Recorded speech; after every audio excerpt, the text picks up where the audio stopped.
नमस्कार, जोहार। कार्यक्रम युव दर्शन में आप सभी का हार्दिक स्वागत है। मैं हूं अमित कुमार। आज के युव दर्शन अंक में सबसे पहले जानेंगे आज़ादी का अमृत महोत्सव कार्यक्रम के बारे में। भारतीय स्वतंत्रता के 75वें वर्ष का उत्सव पूरे देश में आज़ादी का अमृत महोत्सव के रूप में मनाया जा रहा है। ये महोत्सव अतीत को वर्तमान से जोड़ने की एक पहल है। आइए माननीय प्रधानमंत्री के संबोधन से जानते और समझते हैं आज़ादी का अमृत महोत्सव का उद्देश्य क्या है। आजादी के 75 साल का ये अवसर एक अमृत की तरह वर्तमान पीढ़ी को प्राप्त होगा। एक ऐसा अमृत जो हमें प्रतिपल देश के लिए जीने, देश के लिए कुछ करने के लिए प्रेरित करेगा। साथियों, हमारे यहां वेदों में एक वाक्य है, मृत्यो मृक्षीय मामृताम, अर्थात हम दुख, कष्ट, क्लेश और विनाश से निकलकर अमृत की तरफ बढ़ें, अमरता की ओर बढ़ें। यही संकल्प आजादी के इस अमृत महोत्सव का भी है। आजादी का अमृत महोत्सव यानी आजादी की ऊर्जा का अमृत। आजादी का अमृत महोत्सव यानी स्वाधीनता सेनानियों से प्रेरणाओं का अमृत। आजादी का अमृत महोत्सव यानी नए विचारों का अमृत, नए संकल्पों का अमृत। आजादी का अमृत महोत्सव यानी आत्मनिर्भरता का अमृत। और इसलिए ये महोत्सव राष्ट्र के जागरण का महोत्सव है। ये महोत्सव सुराज्य के सपने को पूरा करने का महोत्सव है। ये महोत्सव वैश्विक शांति का, विकास का महोत्सव है।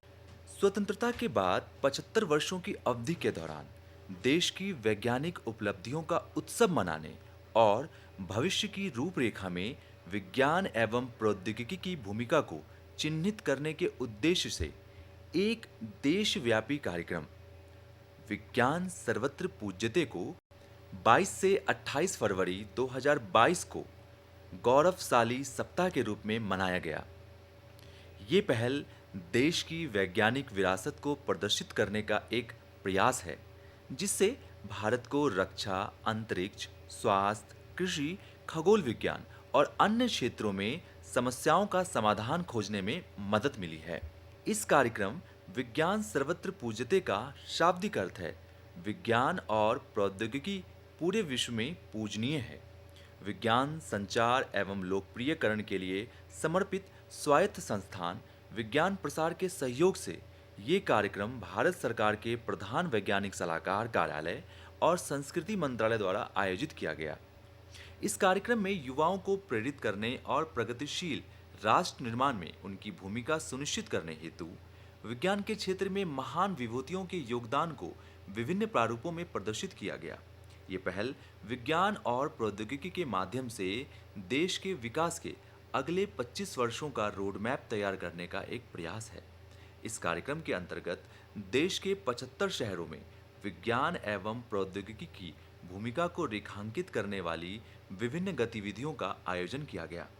इन्हीं में से एक शहर रांची भी है, जहां के बीआईटी मैशरा में इसका आयोजन 22 से 28 फरवरी तक हुआ।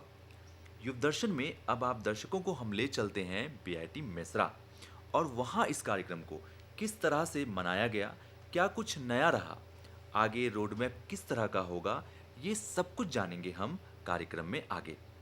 Many of us, particularly at your age, the young students, you're not quite aware what you are capable of.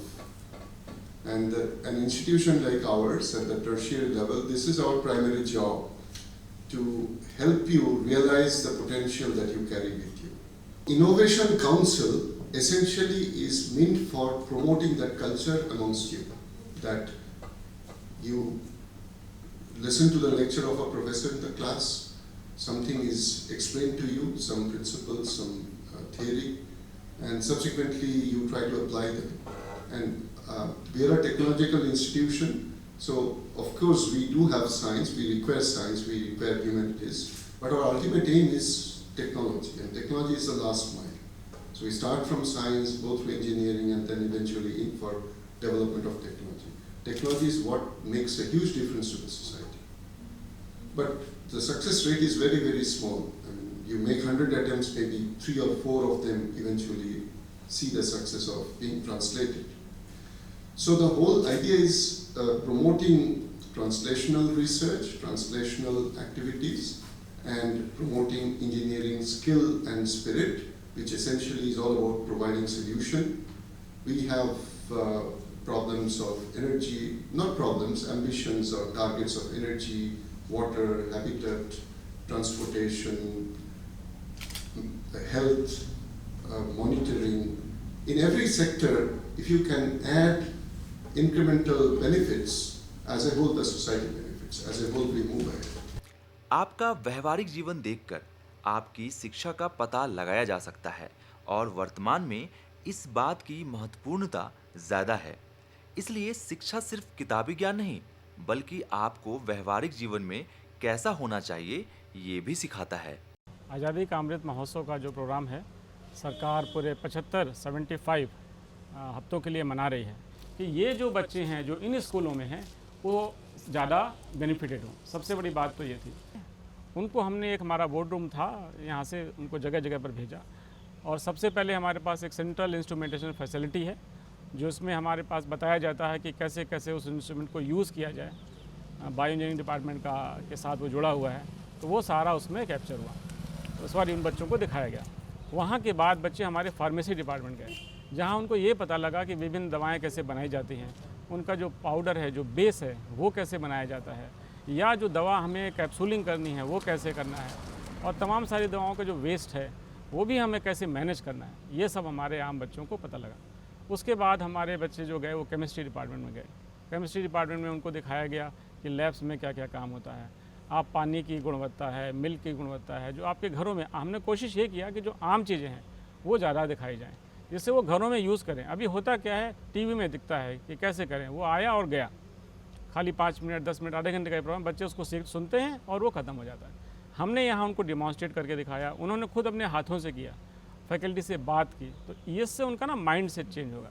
हमारे प्रधानमंत्री का जो सबसे बड़ा प्रोग्राम है उसके लिए भी, जिन्होंने स्वच्छता के लिए जो उन्होंने पूरा अभियान चलाया, उसमें ये बच्चे फिर क्वेश्चन पूछना शुरू किए और हमारी फैकल्टी इतनी मोटिवेटेड हो गई कि पिछले दिनों सैटरडे संडे, ये भी जो सैटरडे संडे है, इसमें हमारी फैकल्टी लगातार काम कर रही है। रिसर्च एंड डेवलपमेंट विंग है, वहाँ पर कम से कम 3 फ्लोर में हमने लगाया 150 पोस्टर, 150 फिल्म, ये सब हमने लगाया।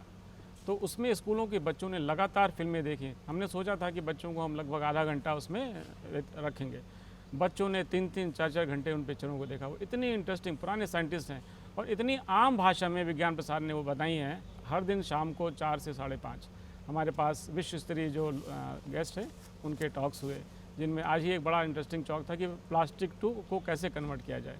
सबसे बड़ी समस्या है हिंदुस्तान की और पूरे विश्व की।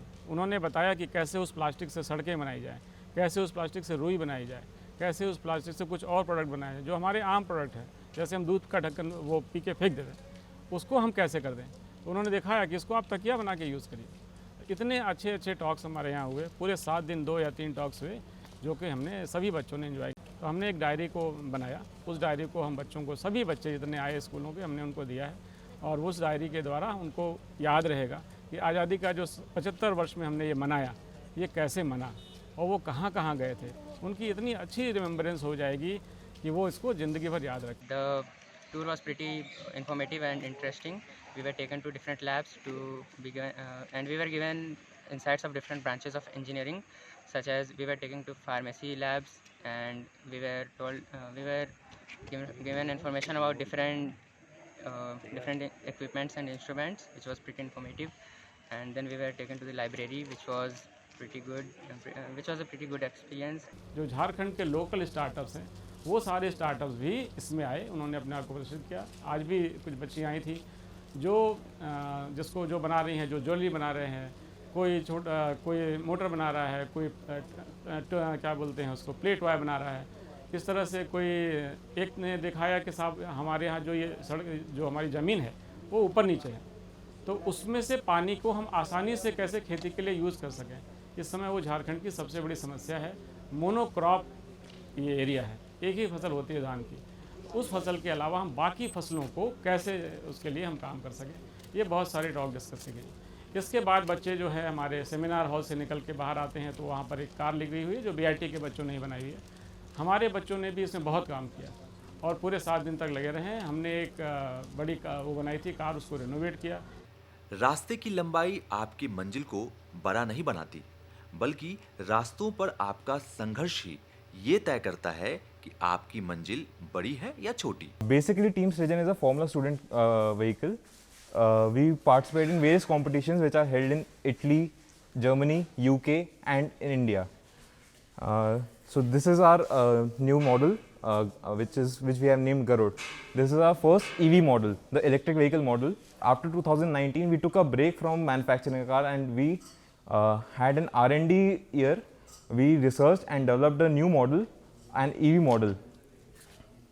So as we know, EV is the future, and Team Srijan wants to be part of the future. So now we'll participate in EV competitions. Also, this is the frame of our car. This is called the chassis, and right now we are working on a motor. The battery pack we are making is all made in house. Everything done in this vehicle is done by students, from research, from development, to manufacturing. Everything is well analyzed in 2 to 3 softwares, and with support from our college, we are in progress to making the first EV Formula student car of BIT Mesra. Science Fest is very beneficial for us, as we have exhibited our first model, which was made in 2007, which is way too advanced for that year. It may look over engineered now, but it is way too advanced for 2007. So children from schools are coming and seeing it, so they feel more engrossed towards automobile engineering, which is a slowly dying field, but projects like these are rejuvenating it. And also the event we had in the Science Fest was rejuvenating the one. All terrain vehicle means ये सारे terrain में काम करने के लिए ready है। ये आप इसको आप सैंड में भी चला सकते हो, इसको आप हिली टेरेन में भी चला सकते हो, इसको आप मड में भी चला सकते हो। So it is capable of going everywhere. And हम लोग पार्टिसिपेट करते हैं इन बाहा एसएई इंडिया, जो कि हेल्ड इंदौर पीटमपुर में हेल्ड होता है in Natrax testing facility. So the competition will be held in April, and उसके लिए हम लोग ये अभी गाड़ी बना रहे हैं। एंड इसका मेन इवेंट होता है in US California. So this is our 12th season. The team was established in 2009 and this car name is FRX2। Main reason ये फील्ड में आने का हम लोग का तो इज़ लर्निंग कि ऑल टेरेन व्हीकल बनाने में हम लोग को बहुत कुछ सीखने को मिलेगा। सो हम लोग mechanical engineer, as a mechanical engineer हम लोग बहुत कुछ सीखते हैं वाइल डिज़ाइनिंग अ व्हीकल, जो हम लोग को कॉलेज में सीखने को नहीं मिलता है। So our main objective was to learn. अभी हम लोग रियर व्हील ड्राइव व्हीकल है, फ्यूचर में हम लोग इसको 4 व्हील ड्राइव करने का सोच रहे हैं, जिसमें आप 4 व्हील ड्राइव मतलब आप चारों व्हील्स इसका चलने वाला है। अभी तक हम लोग सिर्फ रियर व्हील ड्राइव बना रहे थे। सो फ्यूचर में इसको हम लोग 4 व्हील ड्राइव करके इंटरनेशनल ले जाने वाले हैं, which is held in California. किसी भी देश का भविष्य युवा कंधों पर सबसे ज्यादा रहता है। ऐसे में अगर उन्हें समय से एक कदम आगे रखा जाए तो निश्चित रूप से वे अपना 100% दे पाएंगे।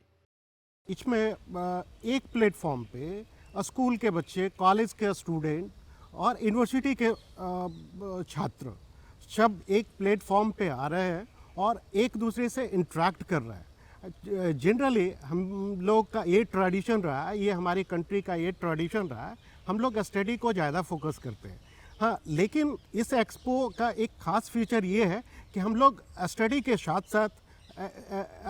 साथ साथ लर्निंग के बारे में, स्किलिंग के बारे में हम लोग डिस्कस कर पा रहे हैं। उसमें कॉलेज के स्टूडेंट्स और स्कूल के बच्चे जो भी आ रहे हैं,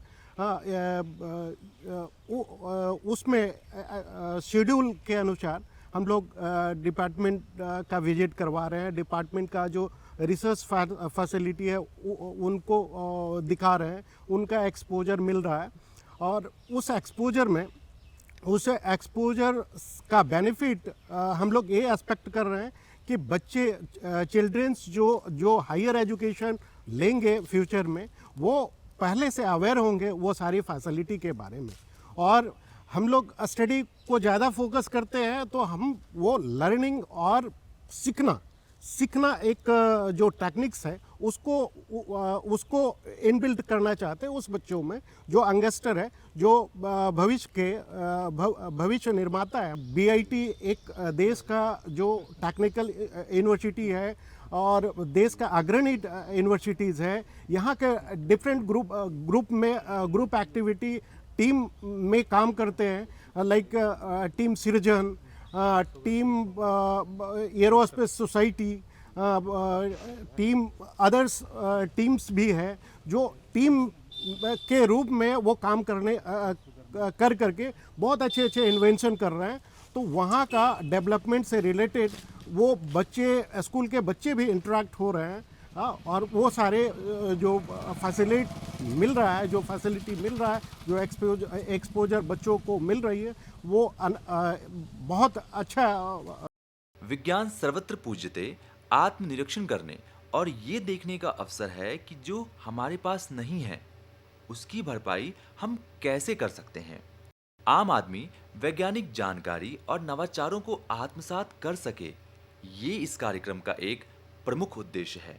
हमने यहाँ विज्ञान सर्वत्र पूज्यते का नारा दिया है क्योंकि आज आप जानते हैं कि बच्चों को रोजगार देने के लिए, नौजवानों को एक नया प्लेटफॉर्म देने के लिए हमको विज्ञान से ही आगे निकलना होगा, क्योंकि किसी भी प्रौद्योगिकी के लिए विज्ञान का जानकारी होना बहुत ज़रूरी है। बिना विज्ञान के हम प्रौद्योगिकी क्षेत्र में बहुत अच्छा नहीं कर सकते।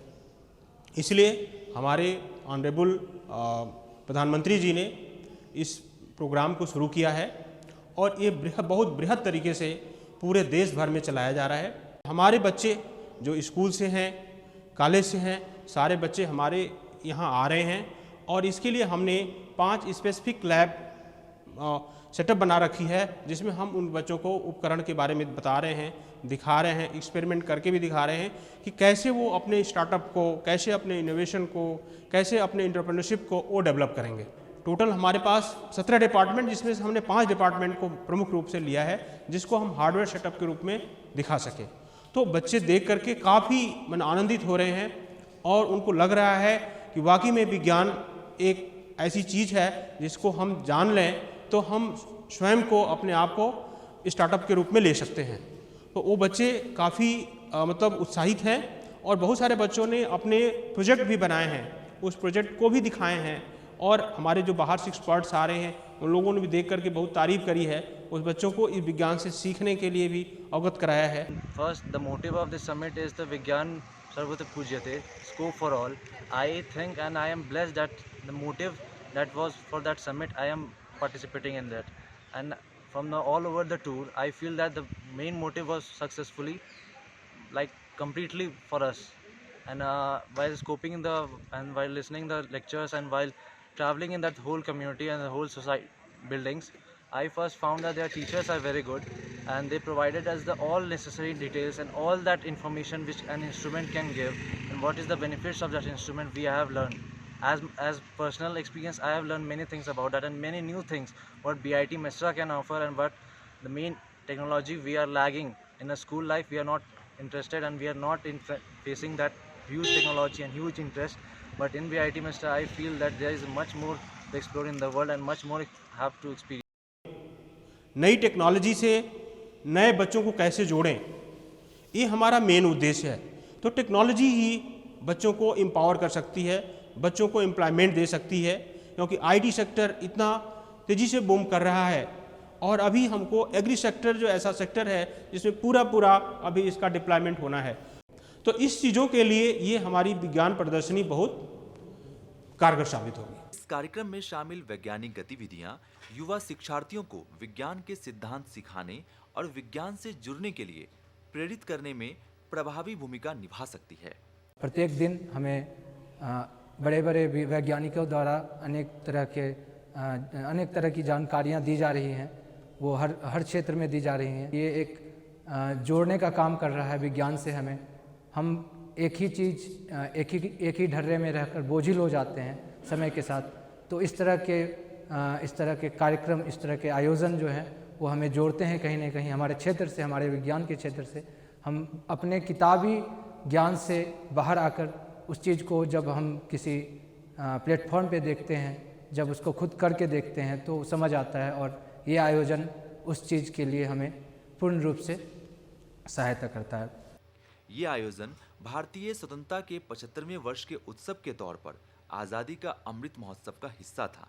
इसलिए ये भारत की स्वतंत्रता के 75 गौरवशाली वर्षों की उपलब्धियों को याद करने के साथ साथ उसे प्रदर्शित करने का भी अवसर है। आज के युव दर्शन अंक में इतना ही।